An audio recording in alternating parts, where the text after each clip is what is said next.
Friends, आज हमने बनाई है चाइनीज़ भेलपूरी, जो लगता है बाज़ार में अच्छी मिलती है, घर में नहीं बन सकती। इतने करारे हम कहाँ से सेब लाएंगे।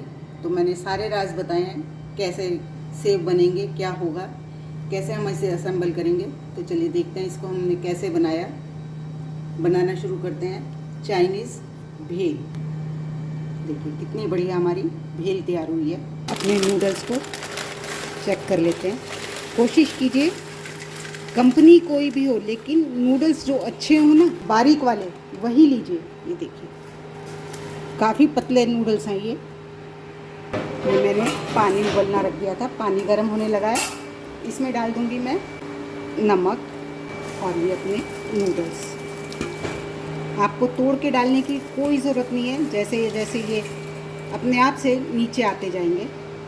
चाइनीज़ खाने में सब्जियों की कटिंग चॉपिंग का ज़्यादा काम होता है, और सब्जियां भी नॉर्मल जो हमारे इंडिया में मिल जाती हैं वही डलती हैं। बंद गोभी, गाजर, शिमला मिर्च, प्याज। हरे वाले सीज़न में है तो हरे ले लीजिए, वरना इनसे ही काम चला लीजिए। और शिमला मिर्च आपके पास लाल पीली मिलती हैं तो कलरफुल भी हो जाएगा। मेरे यहाँ तो ग्रीन ही है, तो मैं तो ग्रीन ही डालूँगी। अब इनकी चॉपिंग की मैं आपको बता देती हूँ ट्रिक्स। हेलो फ्रेंड्स, मैं आपकी होस्ट और दोस्त संगीता। मेरे घर की रसोई में आपका स्वागत है। चलिए आज बनाते हैं चाइनीज़ भेल। उसके लिए सब्जियां हम बंद गोभी को चिप स्लाइसर जो होता है उससे इस तरह से श्रेड करेंगे। तो ये देखिए कितना बढ़िया श्रेडिंग होती है इससे।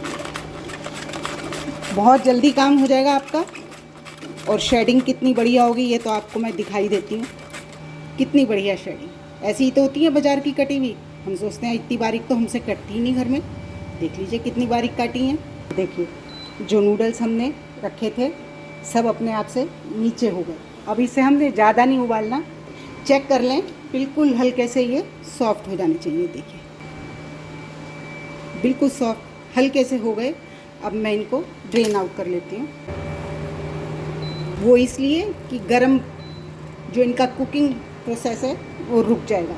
और अक्सर हम नूडल्स बनाते हैं तो पहले हम ठंडा पानी डाल के इन्हें धो लेते हैं, लेकिन अब ऐसा नहीं करेंगे। मैं आप बताती हूँ क्यों। इनको एक चौड़े बर्तन में डाल लीजिए और ठंडा होने दीजिए। अब इन पे डालेंगे रिफाइंड ऑयल। हमने वैसे नूडल्स उबालते हैं तो हम उस पर तेल डालते हैं, लेकिन आज मैंने नहीं डाला था। कारण ये कि मैं इसमें आपको ये बताऊंगी कि नूडल्स आप किस तरह से सेव करके भी रख सकते हैं। अच्छे से तेल सब नूडल्स में लग जाना चाहिए, और इन्हें आप 4 दिन तक भी फ्रिज में रखेंगे ना, आपके नूडल्स ऐसे कैसे रखे रहेंगे, खिले खिले। अभी ज़रा गर्म है, हाथ लगाने की हिम्मत नहीं हो रही। ठंडे हो जाते हैं तो मैं आपको दिखाती हूँ ठीक से। अब चलते हैं गाजर की तरफ। या तो आप इस तरह से स्लाइस निकालिए और हाथ से काट लीजिए।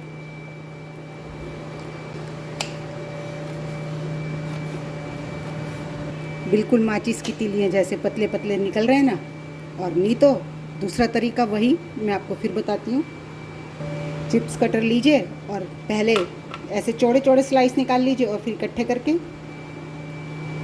इस तरह से, ये देखिए निकल रहे हैं ना, बिल्कुल परफेक्ट। ऐसे काट लीजिए। बहुत आसान है, बस थोड़ा सा ध्यान देना होता है। छोटे छोटी सी बातें होती हैं जिनको हम फॉलो कर लेते हैं तो काम बहुत आराम से हो जाता है। चाइनीज़ खाने में बस यही लगता है इतनी कटिंग चॉपिंग करनी है, कैसे करें। बस इसी तरह से मैं सारी गाजर को कर लेती हूँ। इसी तरह से प्याज को भी स्लाइसेस निकाल लीजिए। फटाफट फटाफट काम हो जाता है। कितने पतले स्लाइसेस निकले, बस हो गया ये भी। प्याज कट गए, बंद गोभी, गाजर। चलिए अब शिमला मिर्च की तरफ चलते हैं। इस तरह से ये पार्ट निकाल देंगे सारा। और शिमला मिर्च को कभी भी इस तरह से कट मत कीजिए। शिमला मिर्च को हमेशा ऐसे कट कीजिए, ऐसे आसानी से कटती है। ये देखिए कटिंग चॉपिंग हो गई। 5 मिनट नहीं लगे, सारे काम हो गए। अब आगे का काम कर लेते हैं। ये रखा पैन, और पैन में मैं डालूँगी तेल। आँच को हमें रखना है तेज, हल्की आंच पे नहीं करना है। अगर आप लहसुन खाते हैं तो वो भी डाल लीजिए। और अब इसमें हम डाल देंगे सारी सब्जी। ये नहीं कि कोई पहले डालनी है कोई बाद में डालनी है, ऐसा कुछ नहीं है। हम सारी सब्जियों को एक साथ डाल देंगे और सब्जियों को हम तेज आंच पे सौते करेंगे। देख सकते हैं कितनी बारीक बारीक सब्जियां कटी हैं। कोई कह सकता है ये हमने हाथ से काटी हैं, देखिए कितनी बढ़िया सी बंद गोभी की श्रेडिंग हुई है, बिल्कुल पतली पतली है। और तेज़ आंच पे इसमें हम ना कोई नमक डालेंगे ना कोई मसाला डालेंगे, बस इसी तरह से हल्का सा सॉफ्ट करेंगे सब्जियों को। देखिए बस सब्जियाँ सौते हो गई, इतनी ही करनी है, बस सॉफ्ट करनी है हल्की सी। अब इनको ठंडा होने देते हैं। चलिए अब चलते हैं नूडल्स की तरफ। ये देखिए कैसे खिले हैं बिल्कुल। आप इनको फ्रिज में डब्बे में करके रख दीजिए, आपके 4-5 दिन तक कहीं नहीं जाएंगे। मैं तो अक्सर ऐसे कर देती हूँ, कई बार होता है बनाने होते हैं शाम को, ज़्यादा मेहनत नहीं करनी पड़े तो इस तरह से नूडल्स को तैयार करके रख देती हूँ। सब्जी कटिंग चॉपिंग करी, सब काम करे और रख दिया, और बस तुरंत फ्राई करने में तो कोई देर ही नहीं लगती। ना ज़्यादा सब्जियों को गलाना होता है ना हमें कुछ करना होता है, हमारे नूडल्स बिल्कुल तैयार हो गए। चलिए अब और देख लेते हैं। ये रखी कढ़ाई और इसमें मैंने तेल गरम किए रखा। भेल के लिए नूडल्स कितने क्रिस्पी होते हैं तो वो तल के बनाए जाते हैं, तो हम इनको तलेंगे। और वो लोग तलने के लिए कॉर्न स्टार्च का इस्तेमाल करते हैं, लेकिन मैं कॉर्न स्टार्च नहीं डालूँगी, मैं इनको ऐसे ही तलूँगी। तेल के गरम होते ही हम इसमें अपने नूडल्स डालेंगे और इसको हम छेड़ेंगे नहीं।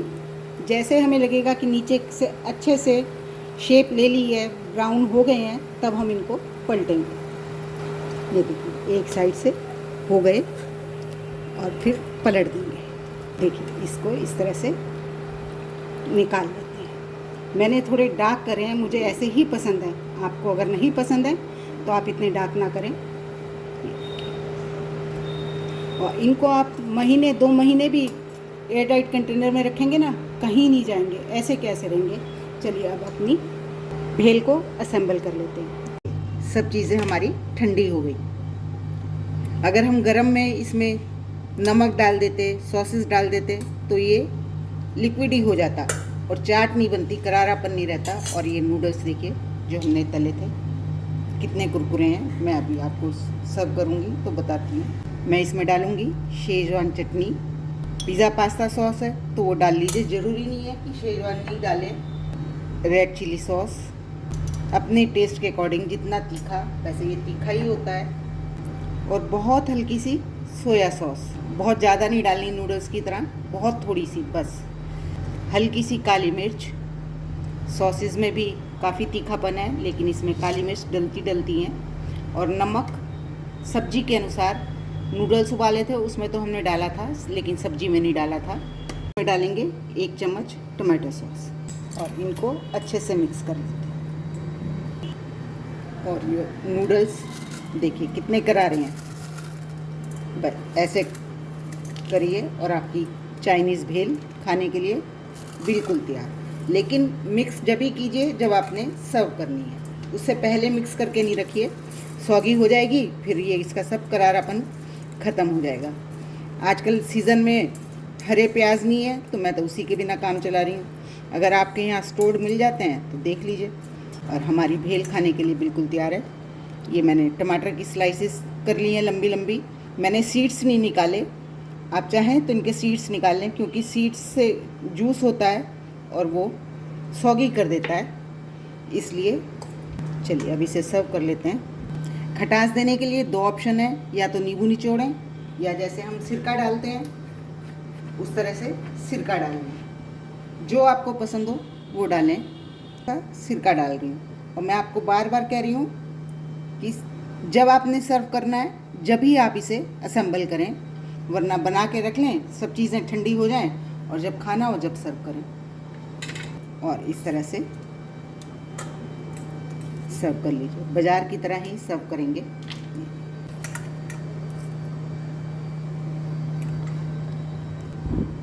हरा प्याज नहीं है, उसकी कमी को पूरा करने के लिए हरा धनिया डाल लीजिए और आपकी चाट बिल्कुल तैयार। चाइनीज़ भेलपुरी बिल्कुल तैयार हैं खाने के लिए। खाइए, बताइए कैसी बनी।